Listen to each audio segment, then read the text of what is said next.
खबर शामिल करते हैं मीरपुर आजाद कश्मीर से बंग तजातला रोड, जिसका नाम चंद दिन पहले चेयरमैन एहतसाब ब्यूरो के सामने खड़ी शरीफ प्रेस क्लब व अंजुमन ताजरा चिचियां व आवाम इलाका ने मौत का कुआं दिया था। आज सड़क पर लगे ट्रांसफार्मर के नजदीक 8 फीट गहराई से नीचे उतरते हुए सिलोन कार को हादसा पेश आया, मगर पिंडी सबरवाल के जवान देखते ही फौरी मदद को पहुंचे, जिसकी वजह से जानी व माली नुकसान की बचत होगी। अरबाब इख्तियार से गुजारिश है कि 8 फीट के रैंप अगर बनाने हैं तो बर वक्त बनाए जाएं।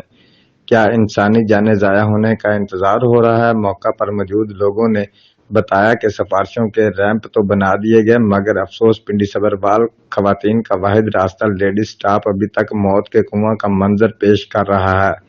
अरबाब इख्तियार से गुजारिश है कि खवातीन और बेटियों की गुजरगाह वाला रैंप बगैर सिफारिश के बनाया जाए, वरना अजाब इलाही का इंतजार किया जाए। रिपोर्ट राजा शौकत, जियो एक्सप्रेस न्यूज, मीरपुर आजाद कश्मीर।